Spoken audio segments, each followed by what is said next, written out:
C'est un message clair pour tous les médecins ici temporairement. Nous vous apprécions et nous voulons que vous restez. Merci d'être ici aujourd'hui. Across the country, we know people are feeling the strain in our healthcare system. We hear it right here in the heart of Toronto's wonderful health network.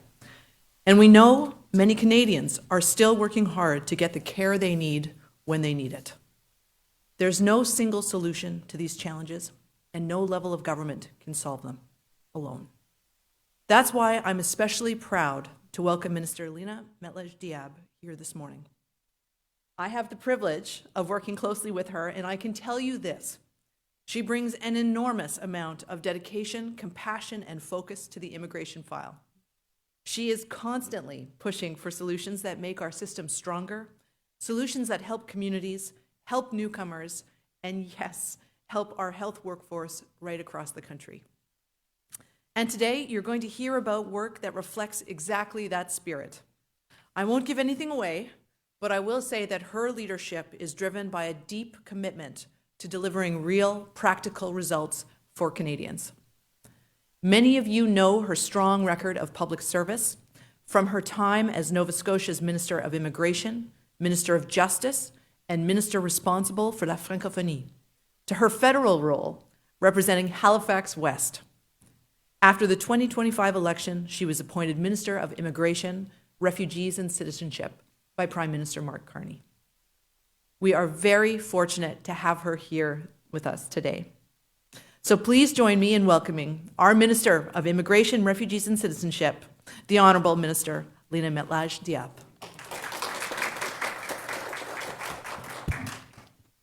Thank you very much, and thank you to the Member of Parliament for Leslie Church. Thank you for being here and hosting us today. Merci à toutes et à tous d'être ici aujourd'hui et bienvenue tout le monde. First, I've already thanked my colleague Leslie Church, the Member of Parliament for Toronto St. Paul's, who's also the Parliamentary Secretary to the Secretaries of State for Labour, for Seniors, for Children, for Youth, and Minister of Jobs and Families. Of course, welcome to my colleague, Parliamentary Secretary for Health, Ms. Maggie Chi. Thank you for the important work for supporting Canada's health system. And you will speak right after me, so that's great.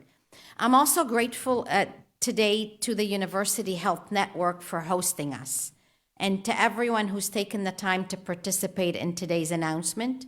So Dr. Catherine Tinkham, thank you very much, Physician-in-Chief here at the University Health Network, and to Dr. Margot Burnell for flying here, President of the Canadian Medical Association. So we're meeting today, in the month of December 2025, so near the end of a long 2025 year. And we know that for Canada's healthcare system, the last several years, particularly since COVID, things have not been easy. Nous sommes ici près de la fin d'une longue année et nous savons que les dernières années ont été difficiles pour le système de santé du Canada. Nous avons vu la pression dans les urgences, nous entendons les familles qui attendent un médecin et nous voyons le personnel de première ligne qui est très fatigué. So we've seen the strain in our emergency rooms. We hear it from families waiting for a doctor, and we feel it from the frontline staff who are stretched thin. In fact, I actually flew in yesterday and I attended Mass in Toronto, and one of the parishioners came to me afterwards, who was a healthcare worker, and said to me, I'm doing 3 shifts in the hospital in Toronto. Thank you. I heard you're doing something tomorrow morning about that. So we hear it, we see it, we know it's there all across Canada. There is no single solution, and while credentialing and licensing are under provincial authority and professional regulators, as Minister of Immigration, I know the federal government still has a role to play, a very important role. As such, our government has been adjusting immigration levels to bring the system back into balance and reduce pressures on our services and communities. But a balanced system is also a responsive one. Notre gouvernement ajuste les niveaux d'immigration pour ramener le système à l'équilibre et réduire la pression sur nos services et nos communautés. Mais un système équilibré doit aussi être flexible. It means that as we return to sustainable levels, we must simultaneously attract the high-skilled talent that will help relieve those pressures, particularly in key sectors like healthcare. We've heard a clear message from patients, provinces, and the medical community. We need more hands on deck. There are qualified doctors, many here in Canada, on temporary status, and some abroad, who are eager to serve Canadians. Yet too often they face barriers, delays, and uncertainty. Beaucoup de médecins qualifiés, plusieurs déjà ici avec un statut temporaire, d'autres à l'étranger, veulent travailler. Mais trop souvent, ils font face à des obstacles, des délais et de l'incertitude. Over the last few months, I asked, the departments asked, our provincial and territorial partners, what do you need from us to get doctors working faster? Their answer is clear. Give us the space to recruit, give doctors the certainty to stay, and move at the speed of the crisis. This is why today is an exciting day, because today we are answering that call. Je suis heureuse d'annoncer plusieurs mesures pour recruter les médecins dont nous avons besoin, garder ceux que nous avons déjà et accélérer les délais de traitement.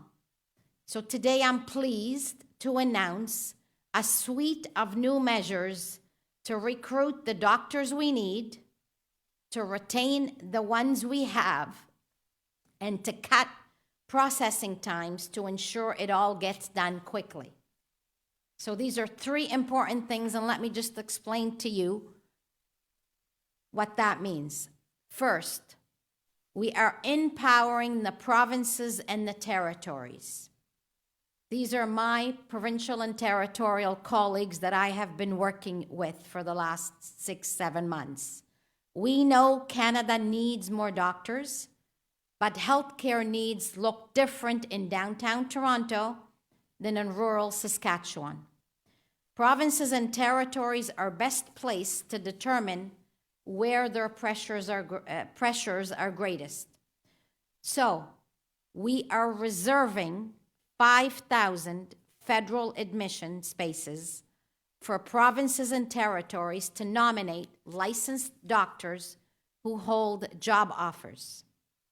Nous réservons donc 5,000 places fédérales pour que les provinces et territoires puissent choisir des médecins autorisés qui ont une offre d'emploi. These are dedicated spaces over and above the annual allocations. So when a province or territory finds a qualified doctor, federal caps will not be a barrier. We are giving them the room they need to staff up.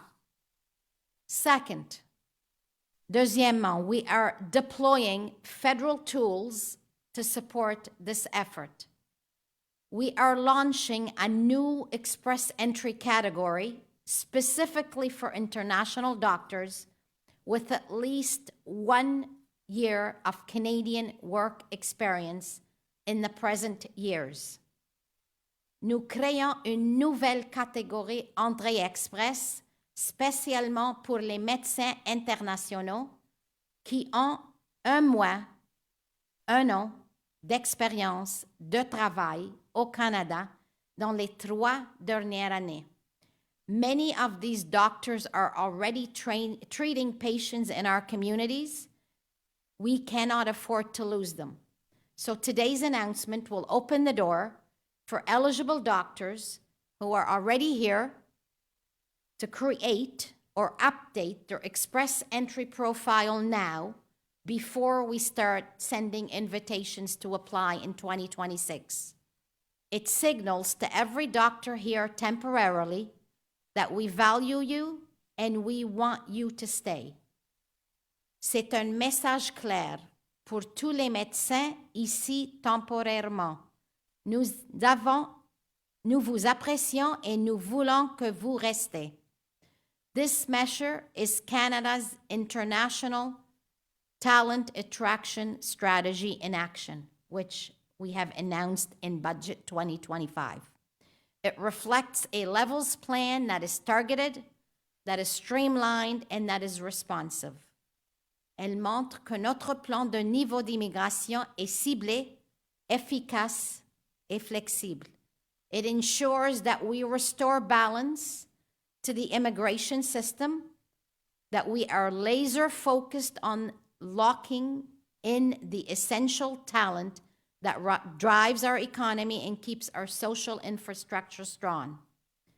Thirdly, as I said, there's 3 items. Thirdly, and effective immediately, for provincially selected doctors, we are offering expedited processing of work permits, and I can tell you that's a big deal.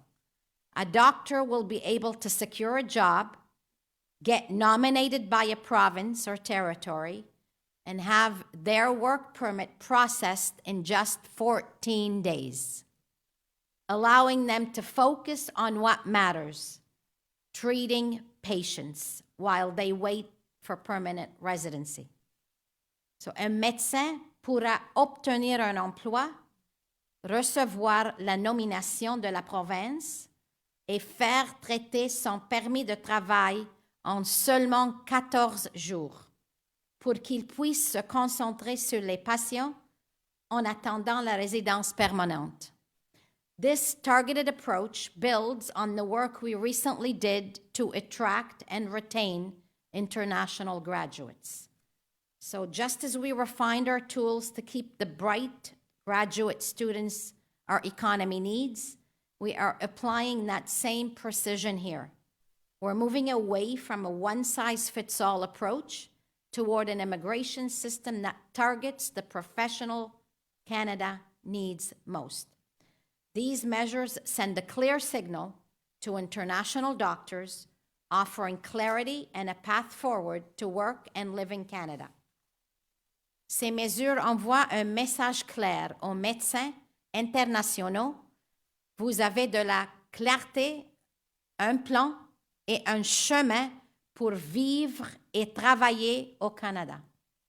Whether you are a specialist in clinical and laboratory medicine, our wonderful cardiologists, dermatologists, emergency physicians, oncologists, pediatricians, and psychiatrists, or whether you are a specialist in surgery, our amazing obstetrician, gynecologists, thoracic surgeons, general surgeons, pediatric surgeons, and of course, our general practitioners and family physicians. And I've only named a few of the categories, just to give the flavor of how important and meaningful this will be for the Canadians that need the healthcare service.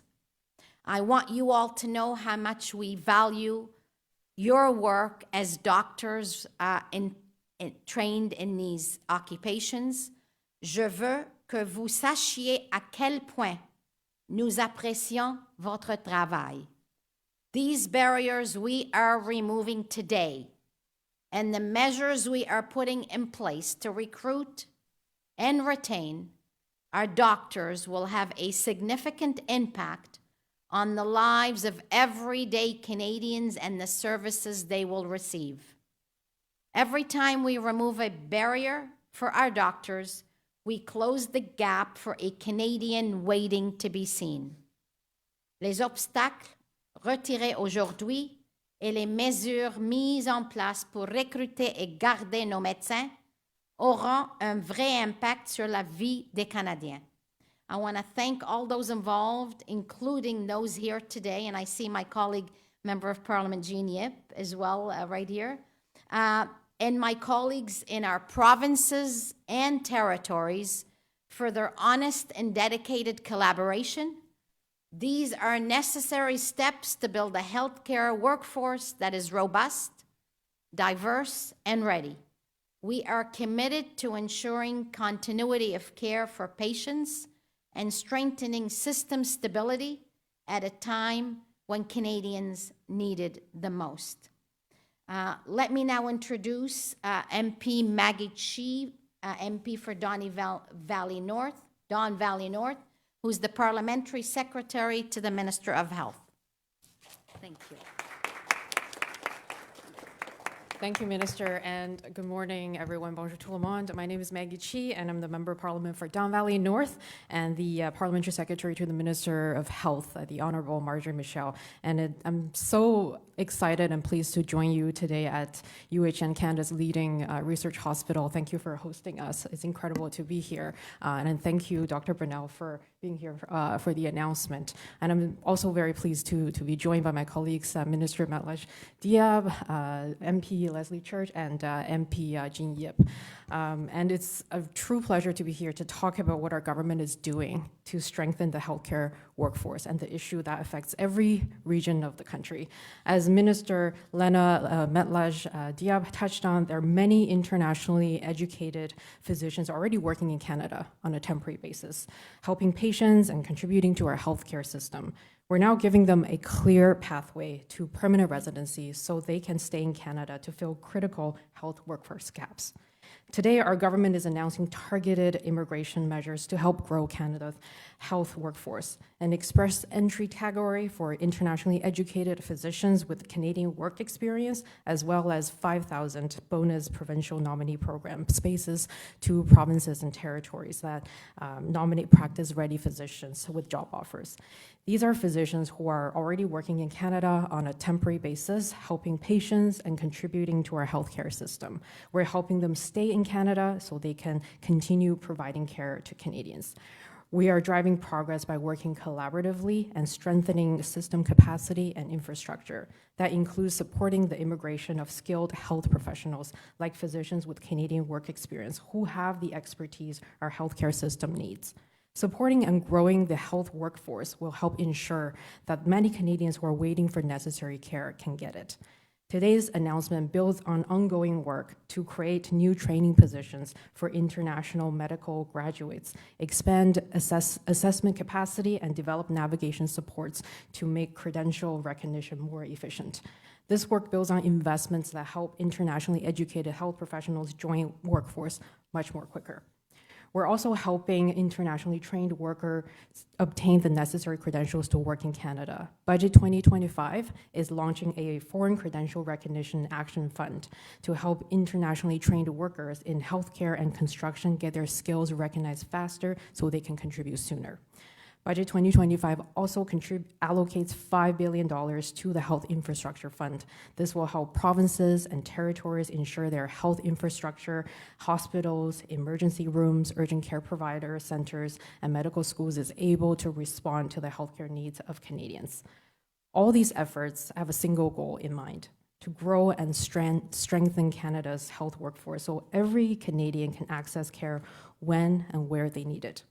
Provinces and territories are absolutely our key partners on this. Together, we're working to address health workforce challenges such as retention, we're improving labor mobility, and we're increasing the sharing and standardization of workforce data in healthcare.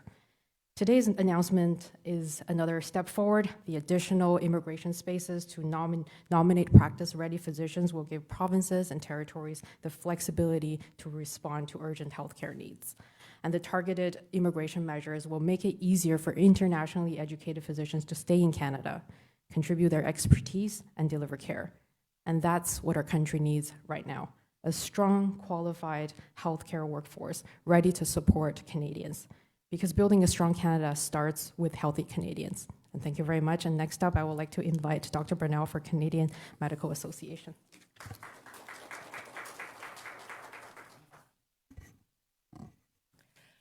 Good morning, everyone, and thank you, Parliamentary Secretary Chi, for the introduction. My name is Dr. Margot Burnell. I'm a medical oncologist from New Brunswick, and I'm currently serving as president of the Canadian Medical Association. For over 30 years, I've seen the human impact of a health system under growing strain, and the gaps are particularly great in primary care. A recent report by Health Canada found that Canada is short almost 23,000 family physicians. Millions of people are being left without access to care as a result, and the physicians we do have are put under extraordinary pressure to try to fill the gaps, an impossible task.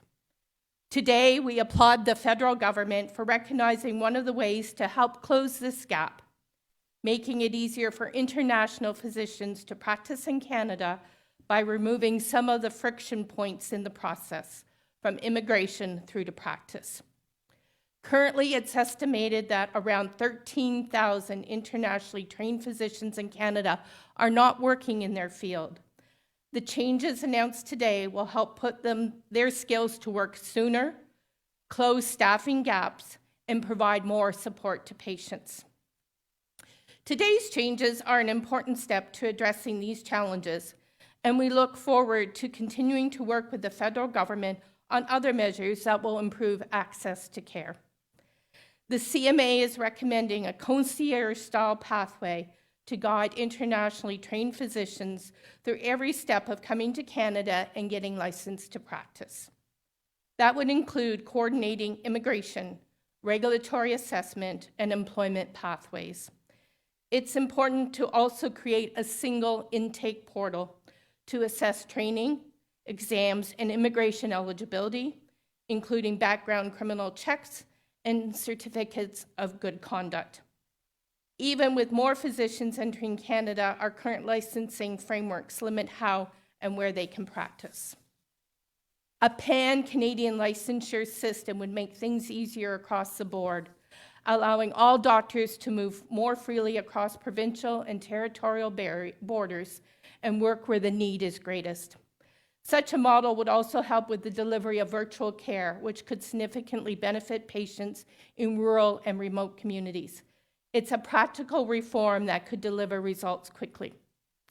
Training is another important part of the equation, and more investments are needed in medical schools and training facilities so we can expand our capacity to train new doctors.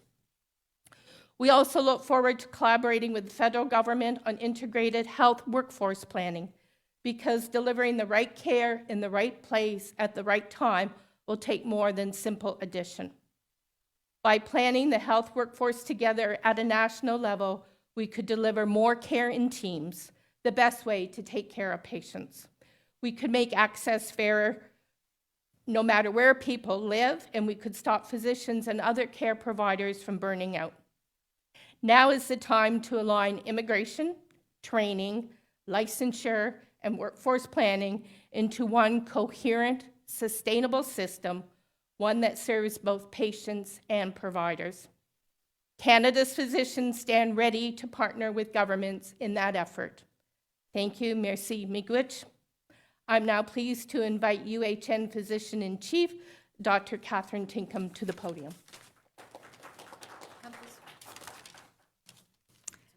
Thank you so much, Dr. Burnell. Good morning. My name is Catherine Tinkham. I have the privilege of serving as the Physician-in-Chief at the University Health Network. It's been our pleasure to provide this beautiful space for the federal government announcement of plans to create a more sustainable healthcare system across our incredible country. At UHN, we continuously strive to do the same. This very building is an example of that.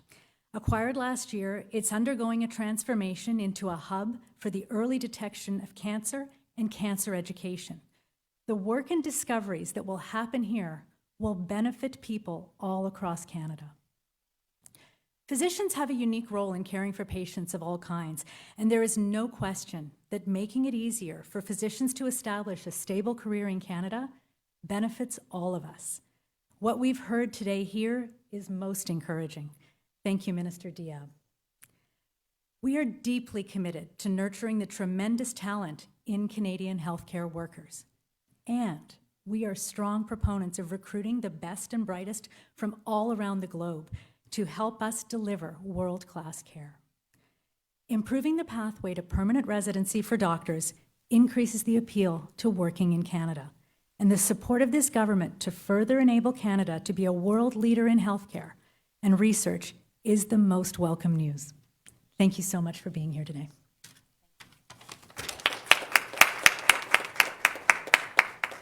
Gentlemen, we will now move on to our question and answer session with the media. I'm Marianne Boyer, Director Media Relations and Ministerial Services for IRCC, and I will be your moderator for the Q&A session. Ça me fait plaisir de modérer la séance de questions et réponses.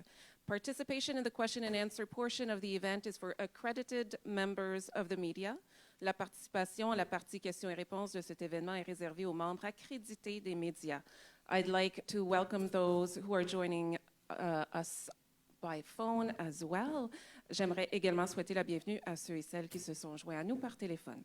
You're invited to ask questions in the language of your choice. Please state your name and media outlet. You are allowed to ask one question and one follow-up question. Who's first? Yes. I'll just come to you with the mic.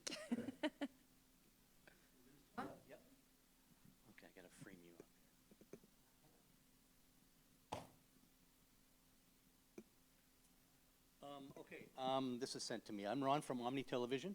Omni and Leger polled newcomers to Canada and found that the majority say Canada should admit less than 300,000 new immigrants per year. Newcomers are also split over whether your government's immigration policies are an improvement compared to the previous government's policies. Do you feel like you're on the right track?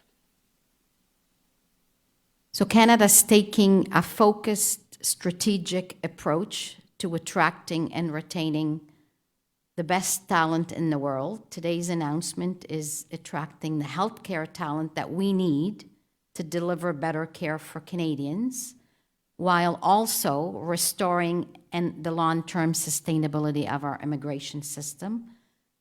We have released an immigration levels plan that is very clear, that stabilizes our permanent resident, that also decreases the temporary resident population, that has clearly identified, which we will talk on in stages of attracting the best talent. Today is one of those attraction policies, and we also have a focused Francophone immigration plan. Okay, and the follow-up is, the Omni Leger poll also found that 1/3 of newcomers say the temporary foreign workers program is taking away jobs from young Canadians, and that Ottawa should only allow temporary foreign workers in specific industries. Are you committed to capping the program further? If so, when can we expect the new changes? Thank you.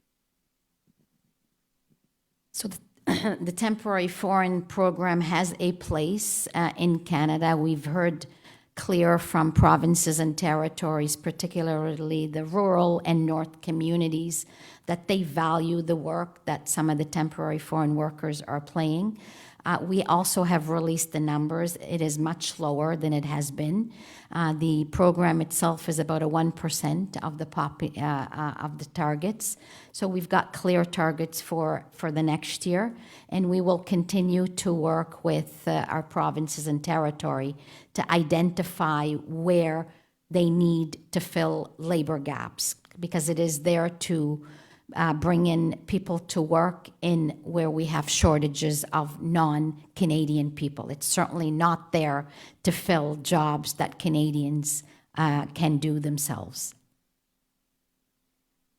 Thank you. I understand we have no question online. Any more question in the room?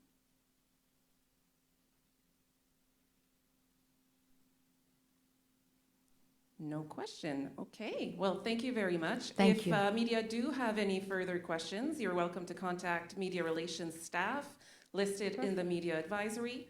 Thank you to